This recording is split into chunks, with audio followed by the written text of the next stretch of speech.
The most successful coaches never stop learning. They are committed to their personal growth and making themselves better. I'm Colby Donovan, and welcome to the Coaching Coaches Podcast. I'll speak with the world's most respected coaches, best-selling authors, and top business leaders to give you insight into their philosophies, lessons, and mindsets for you to apply to your own life. Head on over to coachingcoaches.co, where you can subscribe to this podcast and join some of the top coaches around the country who also enjoy our regular newsletter. My guest today is Dr. Michele Gelfand, a professor at the University of Maryland and a cultural psychologist. She's also the author of Rule Makers, Rule Breakers: How Tight and Loose Cultures Wire the World. There's a link in the show notes called Culture that you can click and watch a quick 45-second video of college basketball coaches talking about culture at their introductory press conference, and I want to play you a quick snippet of it. Build the right culture. Build a great culture. Build a culture. Build a culture here. Set a culture. Set your culture. You have the right culture, anything is possible. Create culture. Culture is about people. Culture is in place. Culture in place. Culture. Culture. Culture. Culture. Culture. Culture. Culture. Establish the culture from day one. Set a culture. Create a culture that would produce results. Produce results to create a culture. Create a culture that produced results. Create this culture. Build the culture. Culture. A culture. Culture. Everybody uses the word. Coaches at all levels talk about building and creating the kind of culture that can produce wins. But what does that really mean? There is no one better to talk to about that than Michele. She explains the framework she uses in the book to understand the difference between tight and loose cultures. She covers how social norms dictate whether a culture leans tight or loose and the advantages and disadvantages of each. She also talks about how to use this idea to build out your staff or help you decide what job is the right fit for you. She gives plenty of examples along the way, including United Airlines, Uber, and her current work with the U.S. Navy. Her work has truly changed my life, and if you stick around to the end, you'll hear why. At the end, Michele says to reach out to her if you have any questions or want to touch base and find this fascinating, and I highly suggest you do if so. Please enjoy the episode. Michele, thank you so much for joining me today. Great to be here. So we've talked before about why I first picked up on your work and your book, and I'm ecstatic to talk about it, and it's not an understatement to say it changed my life, and we'll leave that as a cliffhanger for the end. But before that, how does one become a cultural psychologist, and what do you focus on mostly within your work? Yeah, so I'm a cross-cultural psychologist. I'm now at the University of Maryland in the psych department. I'm moving to Stanford Business School this coming summer. And I have this awesome job where I just study how cultures around the world vary, as well as how cultures vary within the U.S. at the state level and organizations, and how to really understand this sort of powerful but an omnipresent force of culture, and that tends to be invisible, and make it visible, help us understand our deeper cultural codes and how they affect our lives. And so I do a lot of research, some interdisciplinary research with neuroscientists, political scientists, with computational modelers, and we just try to have a lot of fun studying culture, and that's kind of the big picture. I stumbled into this really serendipitously, and it's never turned back. So coaches love to all talk about culture. There's a hilarious YouTube video, I'm not sure if I sent it to you, of college coaches, basketball coaches a couple years ago when they got hired, and I'm going to link it in the show notes if you're listening. Go ahead and you can pause this and link to it or click on it. But every single coach that got hired one summer in college basketball talked about, we're going to build a culture. We're going to build a culture. We're going to have a culture here. And it's almost like it's just talked about, but it's this fluffy thing. So your work kind of nails it down and puts it in this spectrum that I think is just easy for anyone to grasp. So do you want to explain an overview of the book and kind of what led you to write the book? Sure. So I'll just say that I wrote this book for my dad, who's an engineer, because he was always complaining he can't understand a word that I say.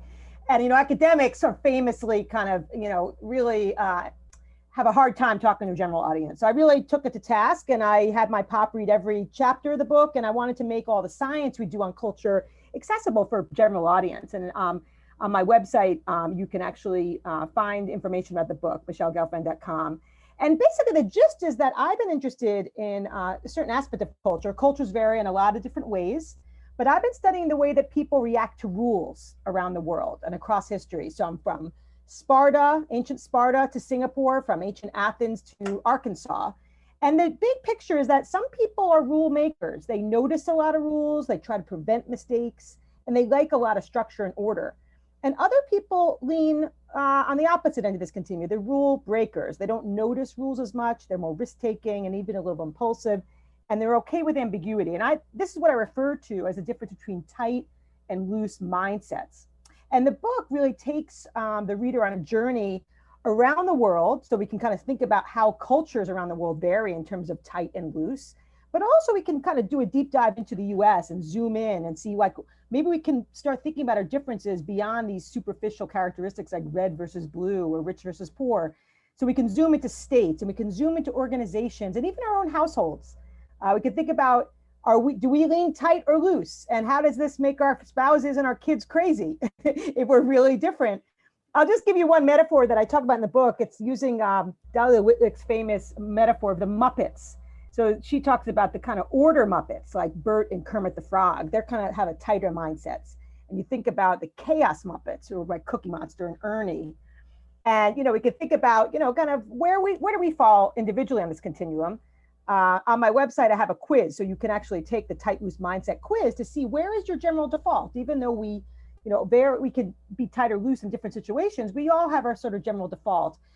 And so that's the kind of broad picture. In the book, I talk a lot about why these differences evolve, why do they make sense, and how can we have more empathy for people that are different than us and cultures that are different than us. And also, what are the trade-offs that tight and loose confers to groups and individuals, and how can we change it if we need to? When should we be kind of on the lookout for where we might have to pivot when it comes to use a sports metaphor? And so that's the essence of the book. And can you define what social norms are and explain how those tie into the ideas of tight and loose? Sure. So, culture, as we said, is kind of invisible. We don't really notice it around us, but it's affecting us all the time.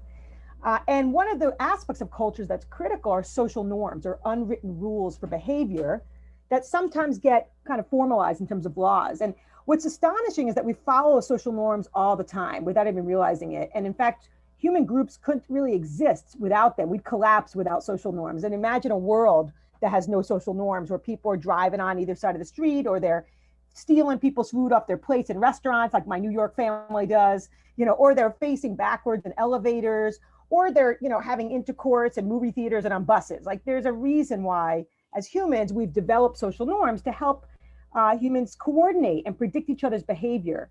So with that said, all groups have social norms, but some have stricter social norms and more punishments for people who violate them. Those are tight cultures, or people who have tight mindsets, and other cultures are more loose. They're more permissive when it comes to the rules, and they have a wide range of variation and tolerance for people who break the rules. And all cultures have both tight and loose elements, but we can think about cultures in terms of their kind of default. Do they lean tight or loose on this continuum? And in our original work on this that was published in Science, we classified countries around the world in terms of where they fall on this continuum. So places like Singapore and Japan and Austria tend to veer tight, even if they have some loose elements.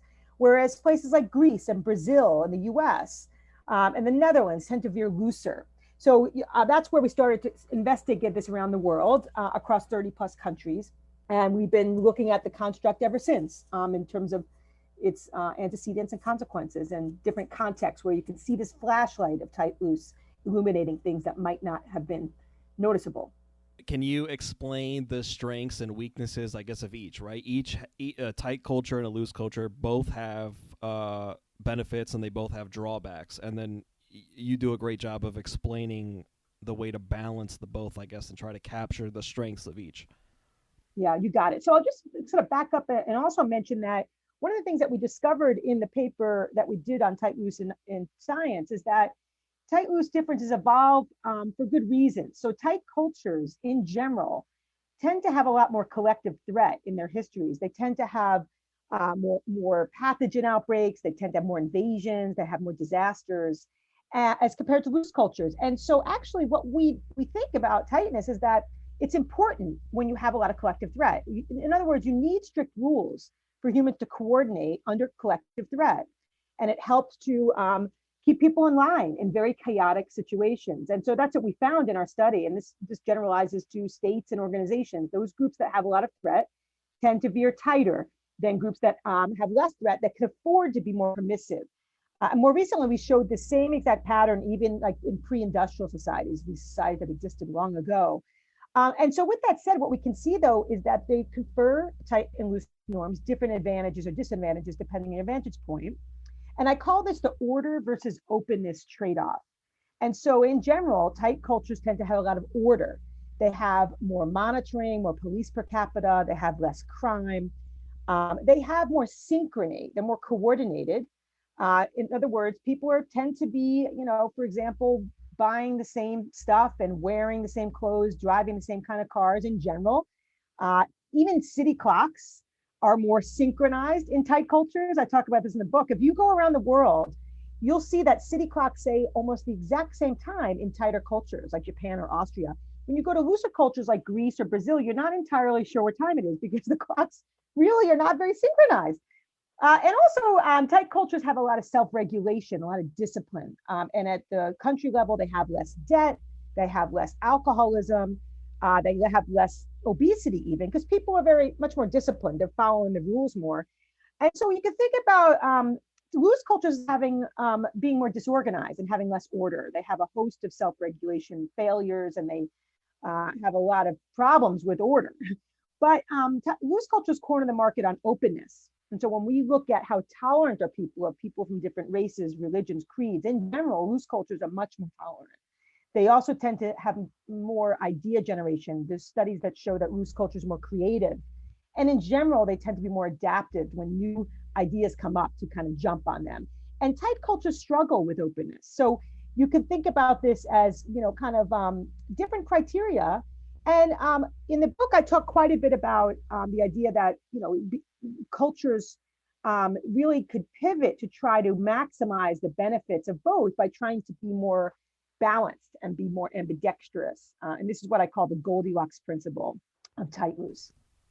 And so if let's say I'm hired to be the head coach of, we'll use the school your daughter's at, University of Miami. So I'm hired to be the head coach. Go Gators. So if I'm hired to coach there, should I be sure I'm creating and building out a culture that follows where I fit on that continuum, right? If I'm super laid back, low key, should I have a culture that way? Or would I be okay to say, you know what, I think the organization can succeed best if we are really, really tight, have a lot of social norms, very predictable, and go the other way? Yeah, well, this is a great question. And I think the first thing that I would say is that it's important to diagnose sort of our own psychology around tight loose. So that's the tight loose mindset quiz. Helps us to understand what's our default. It's not something that's totally obvious to us. Even when we marry someone, or we're, dealing with our own colleagues, we don't necessarily think about rule makers, rule breakers as a kind of classification of people. And I think it helps us to understand ourselves and why we might veer tight or loose. And also can help us empathize with other people that are around us that might be different, and instead of being so judgy about it. So we can start understanding the why behind this. And then we can negotiate these differences. And I could talk about that a little bit later. I think the next step is to think about the context. Is this a context, an organizational context that requires a lot of coordination, where it's important to be efficient and standardized? In that case, we want to deploy a lot of tightness, and industries that have a lot of safety concerns and have a coordination needs tend to veer tight for good reasons. On the flip side, if we're in a context where there's less coordination needs, where we're trying to foster innovation, then we want to deploy more of the loose type of norms. I think that in the context of sports, though, it's super interesting. I don't follow a lot of sports. My husband's a sports fanatic, so I, by definition, for 25 years, been listening to this nonstop. And he got the girls really into sports, both for they have season tickets to the Caps and and so forth. But I think what's fascinating to me is to think about the context of what sport we're talking about. It strikes me that sports like golf are probably being pretty tight, including also sports like football, where you have a set play, you're supposed to execute that play, and that's sort of a tight norm that we see. Other sports like basketball seem that they involve a lot more loose norms, where there's more improvisation, much more latitude. But even in the same sport, we can probably see differences in different teams. in terms of, for example, strikes me that the Patriots might lean tight, in part inspired by their leader, their coach. The Raiders historically, my husband was so proud of me talking about sports. I'm going to have him listen to this. The Raiders historically probably were a little bit looser. And I think the key here is to think about the context and try to match the level of tightness to the requirements of that sport. I think it's also important to think about being ambidextrous. Think about how we can balance tightness and looseness, because what we know from our research is that groups that get too extreme, either too tight or too loose, actually are really dysfunctional. And that applies to nations, to organizations, and I would imagine also to sports teams. And for different reasons. When you have a lot of super tight rules, people feel uncomfortable questioning them. They feel like they're walking on eggshells. We have less chance for catching mistakes and being willing to express them. And on the flip side, when you have too much looseness, this total chaos. When you think back to the definition of social norms, then we have no ability to coordinate, and it's a mess basically. And we need some degree of both in any social system. And so I think what we need to do is, after we diagnose our own levels of tight loose, or their fault, after we analyze the context of the organizational context or the team we're in, then we can start thinking about, where is this team right now in terms of tight loose? What domains are they really tight in? What domains are they loose in? And how might we shift? Do we think it's getting too tight or too loose? In the book, I talk about this as ambidexterity, tight loose ambidexterity. And you can think about groups that are really too tight, trying to insert some discretion into that system. I call it flexible tightness, and I have ways that I can talk about how to do that. On the flip side, if your group is getting too loose, we need to insert some structure into that system. I call it structured looseness. And leaders are key for doing this and helping people to understand why we need to pivot to have increased tightness or increased looseness, depending on the circumstance. Can you elaborate on both the flexible tightness and structured looseness? And then I don't know if there's an example off the top of your head of a company that you think does a really good job with either or both. Yeah, I mean, I think it's a great question. In the book, I have a whole chapter on all things tight loose organizations, and we can diagnose the people, the practices, the leaders that constitute tight organizations, and the people, the practices, and the leaders that tend to be characteristic of loose organizations. And it's especially what happens when they try to merge with each other and sort of just stumble into this deep cultural iceberg that they didn't realize exists. So I think that, there's lots of ways that we can think. There's no one way to kind of pivot, but I think we can think about organizations that need to be more flexibly tight, that try to insert some discretion into the system. They really, what they want to try to do is decentralize a little bit. They want to try to give people the freedom to explore and to push back. That's kind of inserting some discretion into that system. I'll give an example of how United Airlines, I think, started to do that when it was getting too tight. On the flip side, loose organizations, you might think about these places like Uber, for example, that were getting kind of what a lot of people would say is Uber loose, needed to insert some more structure into that system. And when you think about structured looseness, what you're trying to do is the opposite. You're trying to centralize. You're trying to help people to understand what are the rules here, what are the benchmarks, trying to monitor more and make sure that people are accountable, because accountability is a really important part of tightness. So those are very different tasks, to insert flexible tightness or structured looseness. On the example of United, some years ago, I wrote an op-ed about United's PR fiasco. And, you might remember that this fiasco where, there was some, discussion around like people are just blindly following the rules, and in an airline, I would argue they need to veer tight. Let's give United a little bit of credit. You don't want people just doing all sorts of weird things on that airline. At the same time, arguably they were getting too tight. Arguably they're getting too tight, and people were not sort of thinking for themselves. And they needed to insert some discretion into that system. What's interesting is I think United really started to do that. They started to kind of assemble some teams and think about how to give people more freedom in non-safety related domains, especially in customer service. And even one of their ads on the airline actually was really kind of an advertisement for flexible tightness. So you could think about, organizations can make these changes. They can figure out what domains to make them in by analyzing the kinds of context that, we can kind of say, hey, we can have more discretion, more freedom in this domain. In terms of structured structured looseness, we want to try to think about where we can insert more rules, more accountability. And so they really are different charges. I was going to mention I'm actually doing quite a bit of work now with the U.S.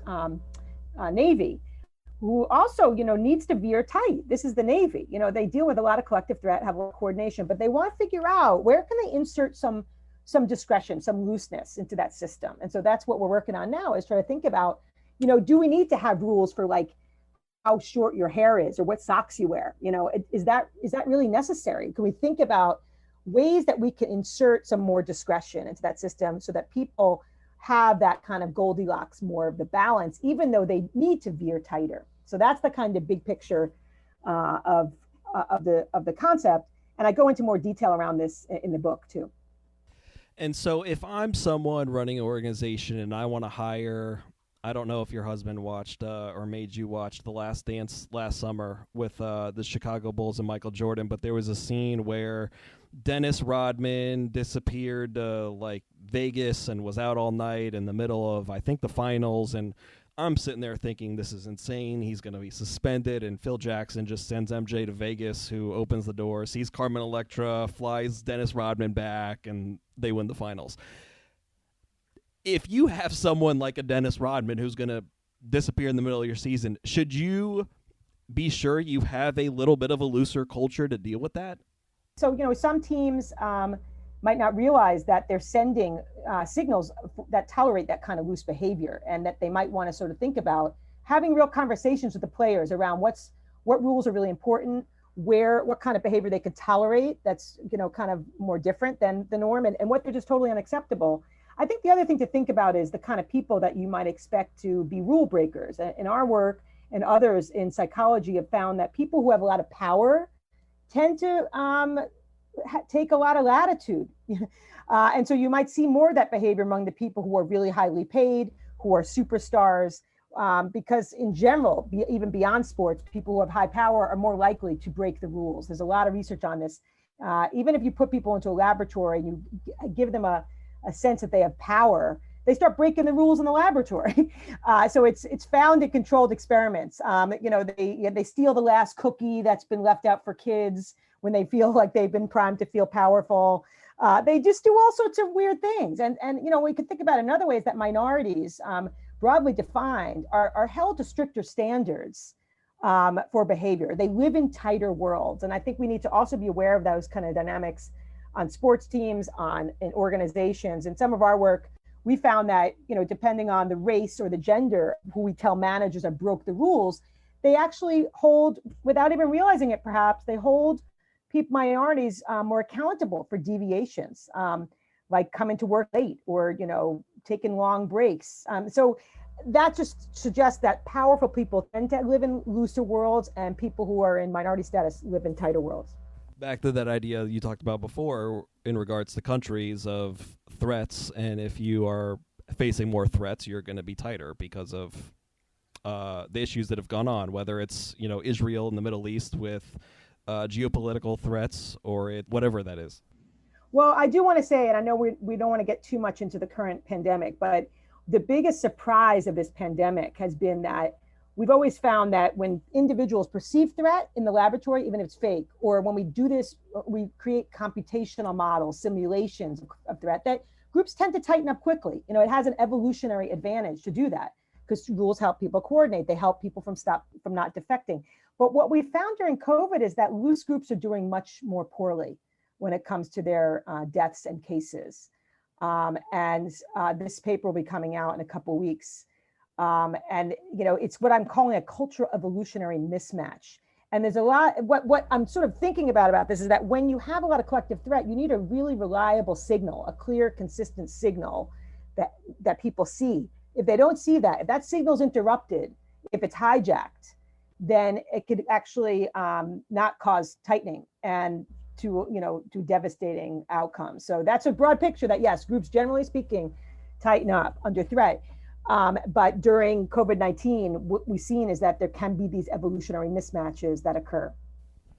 And then so if I'm deciding where I want to go work in my career and what organization I want to go join, is this something that should be in the back of my mind of, okay, you know what, the University of Miami is a really loose culture, so I'd fit in there because I'm on the looser side. But the University of Florida is really tight and I'm looser, so I shouldn't fit in there, or am I over looking into this?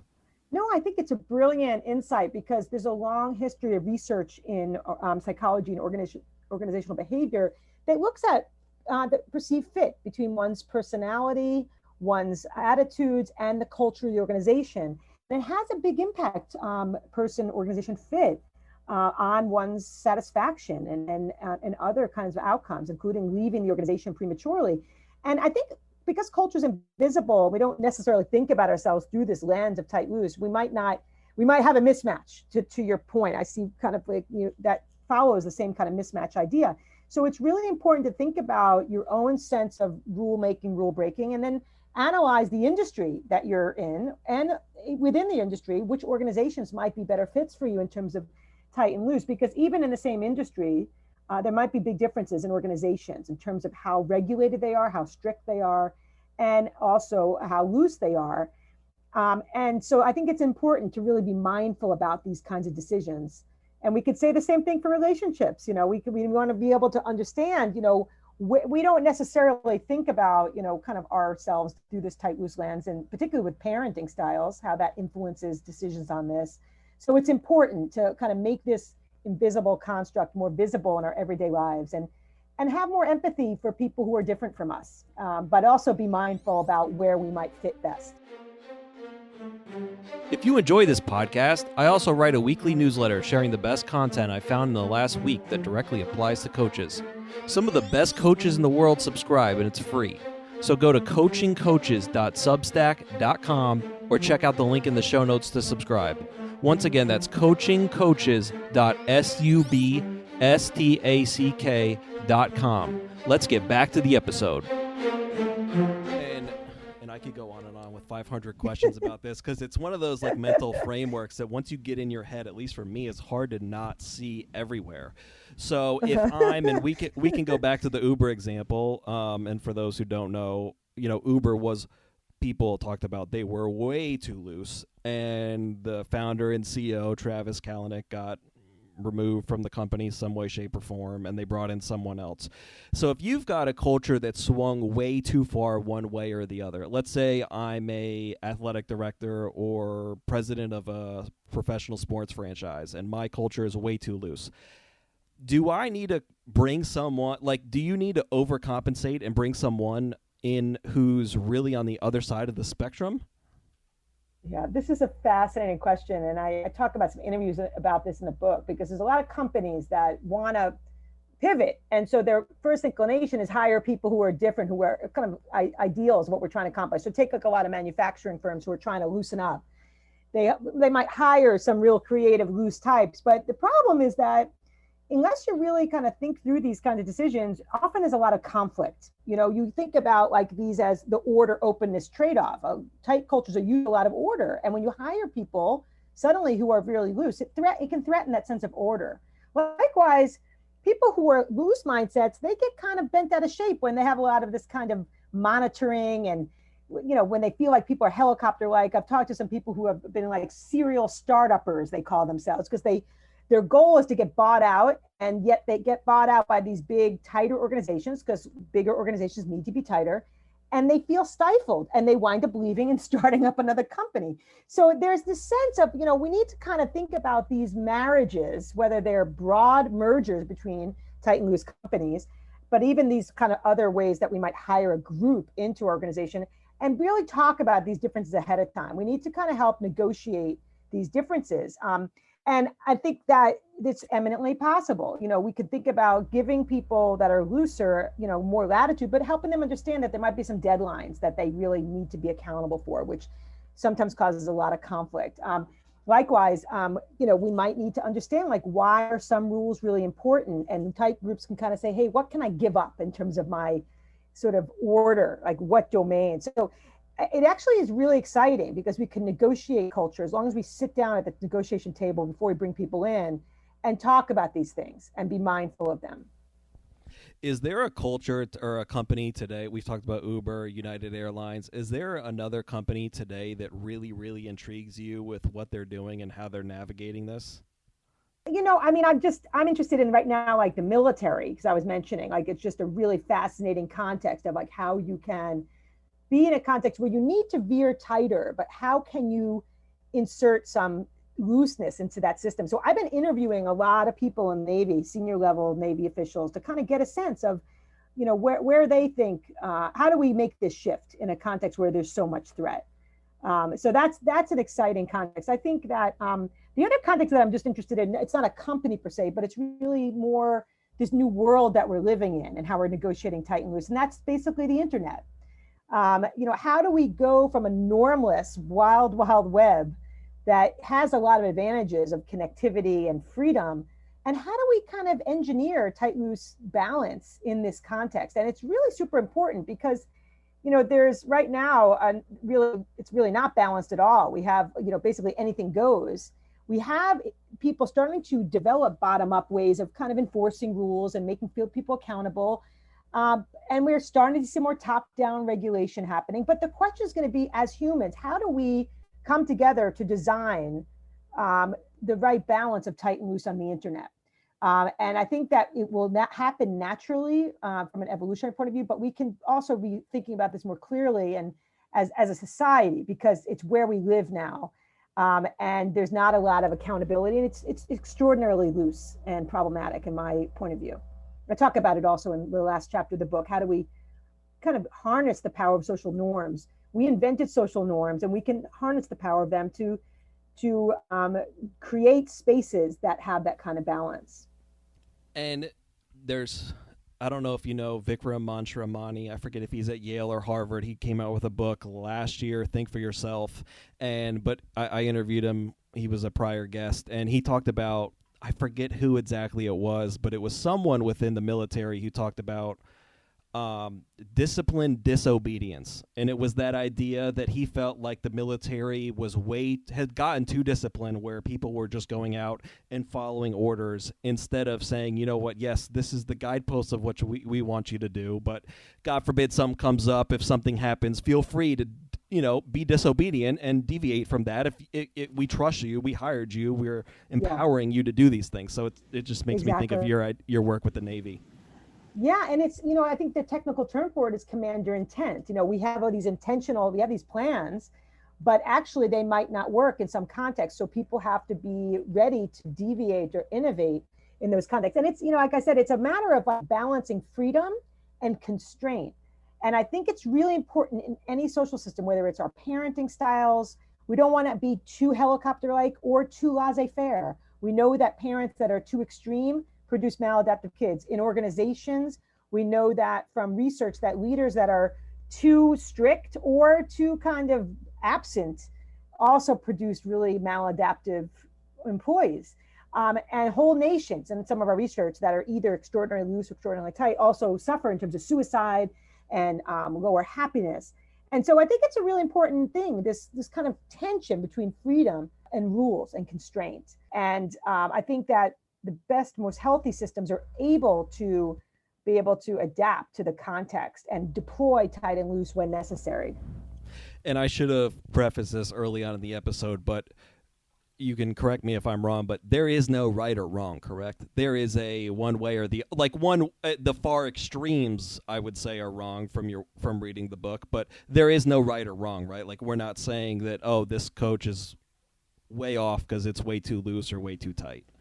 I think that, a lot of people kept asking me, and they still do, which is right? Which is the right answer? Is it tight? Is it loose? And you'll find different people have different preferences. And I just sort of remind people that both have, their own strengths, and they also have their liabilities. And actually, in one chapter, I have a table that shows, what are the liabilities, what are the strengths of each of them, that you have to be aware of. Because when you're buying into a loose mentality, you're giving up on order and coordination. And when you're buying into a tight mentality, you're giving up on openness and on creativity. But when you start thinking about how do you create the context where you can have both, is really what's exciting. And as an example of that, I've been doing some work on innovation now, and this is a whole new buzzword, innovation. And actually, innovation it requires both tight and loose.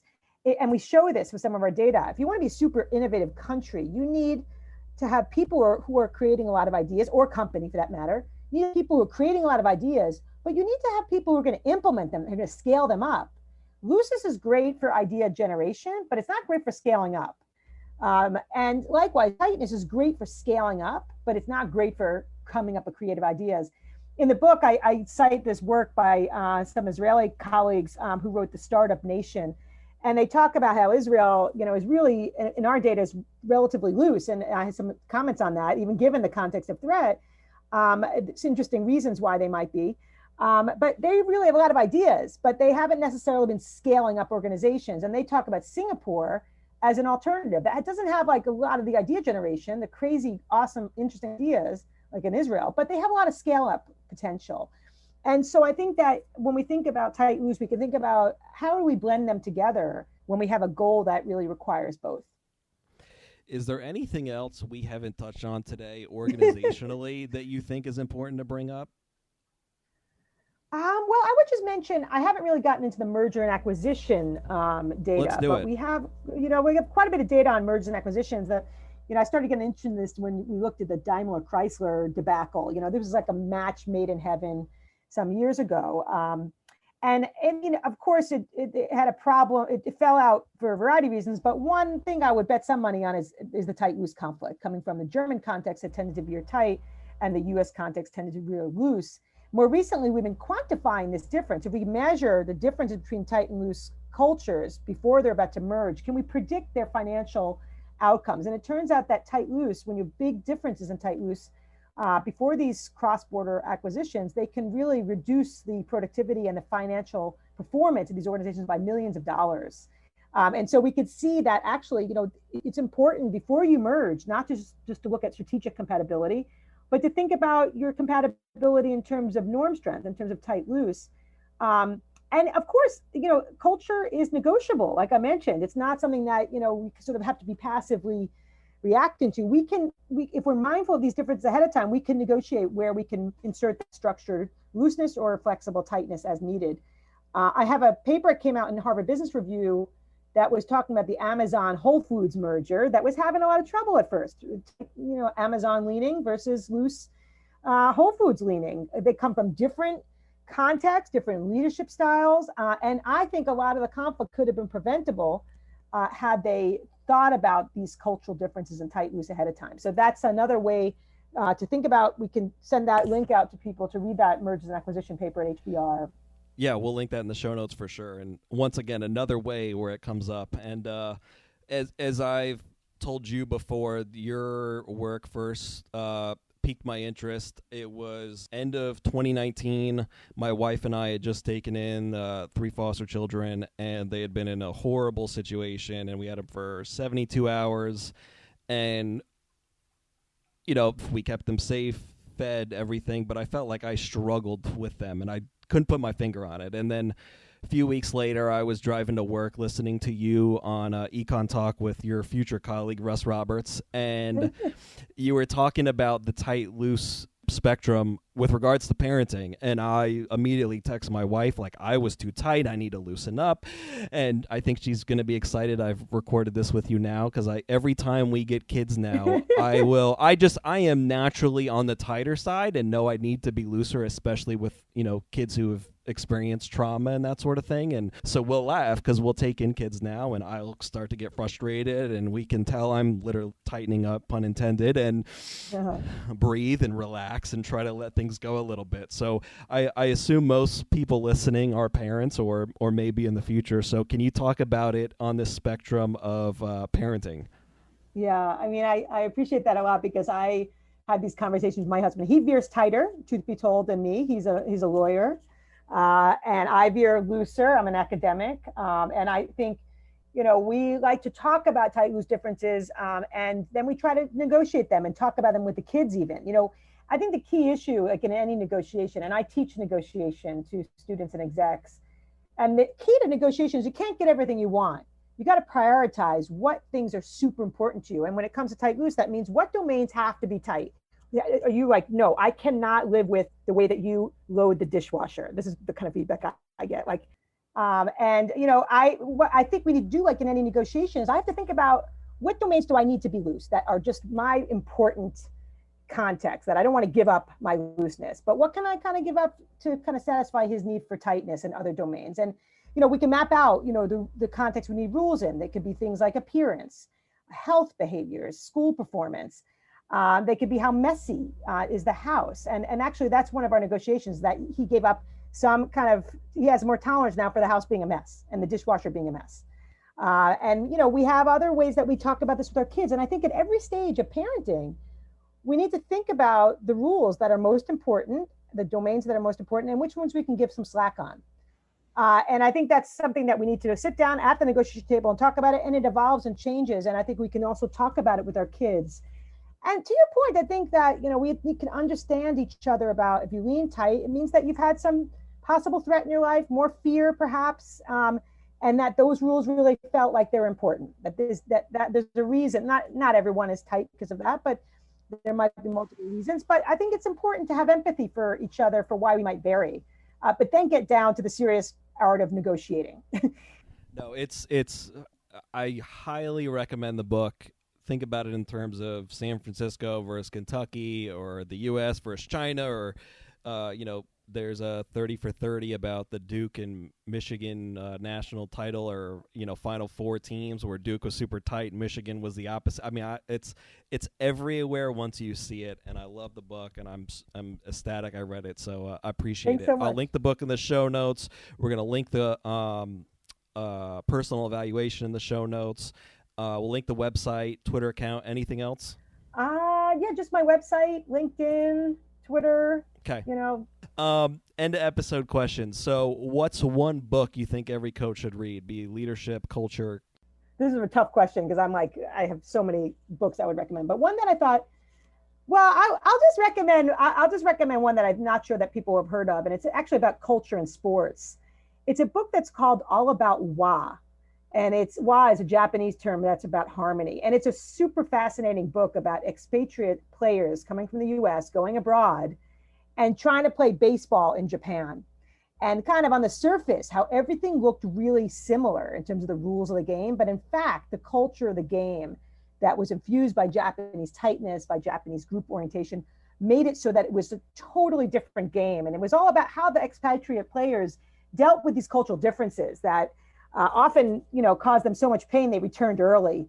But I think it's a really cool book that is all about understanding how, even if you're playing the same game in the same exact sport, that you might be really following very different cultural rules. And I think that it could apply even, within our U.S. context as well. It doesn't have to just be relevant to going abroad. That sounds phenomenal. Who's one person you'd want to hear as a guest on the podcast about culture, leadership, anything? I think, I'm not sure if you've had her on before, but I would highly recommend Carol Dweck.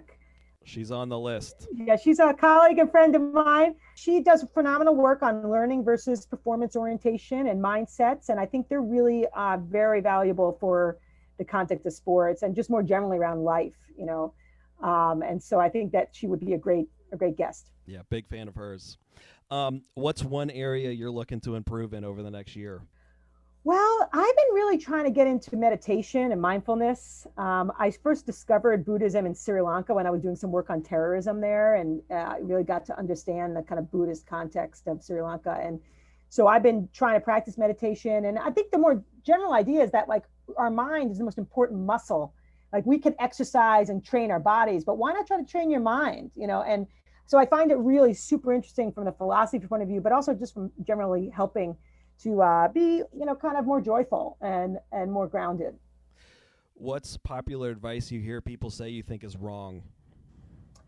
I would say this relates to negotiation advice. There's a lot of work on kind of getting to yes. And it's most of which is based on the U.S. culture. And one of the really important points in that book and in negotiation advice is to separate the person from the problem. Like, this is really about the task, and actually, when you go out to negotiate in the Middle East or in East Asia or other contexts where I do a lot of work, that advice is really problematic. Actually, you got to really kind of focus on the person. That's the really important, kind of our impatience gets the better of us, and we're trying to get to the task. And then at the end, we will shake hands and get to know the person. In a lot of the cultures, the advice is got opposite. You don't go to the task first. You get to the people first, and then you get to the task later on. And that might take more time.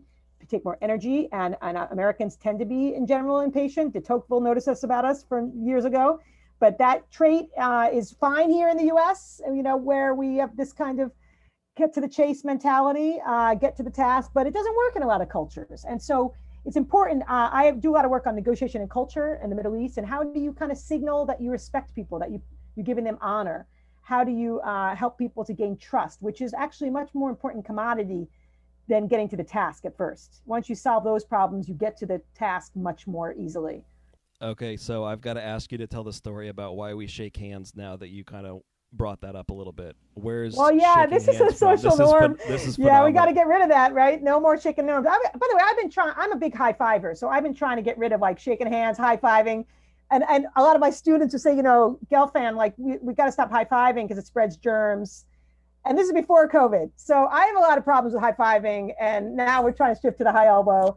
The shaking hands norm is really interesting because it started, thousands of years ago, where people wanted to make sure that other people didn't have weapons. They weren't holding weapons. And, we still shake hands, even though we're not typically worried about people having weapons, most of us. And it does seem to be a tradition that, still has some benefit. There's some research I talk about in the book that people who were shaking hands before negotiating actually got better outcomes. It tends to be a kind of social lubricant. I mean, we have to think about ways to do that now, with COVID, that, we can still maintain that sociality function. But in any event, that's kind of a fun fact about. I love that, and I'm always fascinated by what do we continually do over time, where you kind of don't second guess or think about it and take a step back. And obviously that's before COVID it's not important, but still it's just part of the bigger picture. What advice do you have? We'll change it. So what advice do you have for young professionals listening to this? I would say, like, really be searching for what really is your passions are. What things like will just get you up in the morning every day. I feel really fortunate to have found a field that I just find entirely fascinating. And I actually was pre-med for a while. I was at Colgate University. I was pre-med. I loved medicine, but I discovered the field of cross-cultural psychology. And I'm like, oh, this sounds super cool to learn about the world. And I planned originally to go and work at the State Department, to train people to operate, in diplomacy context, to understand culture. But and then again, I sort of had this idea, this is what I'm going to do. And I think being open-minded to like, what are alternative paths? Because when I went to get my PhD in Champaign-Urbana with Harry Triandis, who founded the field of cross-cultural psych, he was like, I think you might like academic life. And I'm like, what are you talking about, dude? Like, I'm not going to become a professor. There's no way I'm going to be a professor. And he's like, why don't you just wait and see? Like, maybe you'll like it. And I'm like, yeah, whatever. And, it turns out that it was like a really great match for me. And luckily I didn't get too set in my ways. So I think that's the two most important things I'd say is like, try to cultivate your passion and then remain open to life making plans for you that you didn't anticipate, and the serendipity of life. I think that, my brother, Joel Gelfand, he's a dermatologist at Penn, always says kind of try to reinvent yourself, every 5-10 years, do something slightly different. Like, I think that's great advice also. That's sort of capitalizing on, new ideas, serendipity, essentially. Great advice. Last question. What's the darkest moment you experienced professionally and how did you overcome it? I was trying to think about this. Luckily I haven't had like super dark moments, but I've had frustrating moments. And I could tell you, like, when we first sent the paper on tight loose to Science, we, got a lot, like in typical review process. Well, we were thrilled that it went to review. They desk reject most papers. And then we got a lot of negative feedback, but they give you suggestions. And, we like in a normal review process, we changed the paper, we improved it. And then a lot of the reviewers really signed on to it. They liked the paper. But then we got another set of reviewers, because this is what Science did. They then see, okay, can it pass by another set of reviews? And I had it by then. I said, you know what? And this is a true story. I walked into the office of my postdoc, and I said, Janetta, if this gets accepted at Science, which at this time I'm thinking, forget about this. I said, I'm going to dress up as a giant pickle, and we're going to take a limousine ride all around Washington and go to like lots of different places, kind of Ben's Chili Bowl up to the Four Seasons. And it turns out I had a giant pickle costume because my daughter just had a birthday party that was featuring Pickle Olympics. Todd had done some crazy Pickle Olympics. And I went online and found a pickle costume. So I was a surprise guest. walked into the house with this ridiculous pickle costume. Anyway, you can go to my website, and under my culture group lab, you see this picture of me. When the paper finally got accepted at Science, I remember being like deeply worried that now I have to wear this ridiculous costume. So I walked into the room of Jeanette and I said, Jeanette, I have very bad news. You know, the paper got in, but now I got to wear that ridiculous pickle costume. In any event, you know, life, you know, you got to deal with all these setbacks, but I think you try to have fun with it. You know, try to remember like that you're really being in learning mode, and, you know, just have fun and try to do great work. Of all the things in preparing for this and reading your book and listening to you, I didn't take you as someone to go around DC in a pickle costume. So that is phenomenal. And the first thing we do when I get off of this is I'm going to go check out the pictures on the website. So yeah, by the way, my daughter, I was going to say, I'm sure your kids loved it. Yeah, well, my daughter was wearing a pineapple costume in this picture. I have two daughters, Jeanette, who's a cane, go Canes, and Hannah, who's in high school. And Hannah was wearing a different ridiculous costume, which was a pineapple. So I keep this costume in my desk, you know, just in case. But yeah, I really think it's important for students, for them to see, you know, that, you know, the review process and life in academics is really hard, you know, because you get mostly negative feedback all the time, but that, you know, we can celebrate things, and we try to celebrate as often as possible. Yep. That's great advice. Well, Michele, thank you so much today. Everyone, go buy the book, see the show notes, and enjoy Stanford when you get out there soon.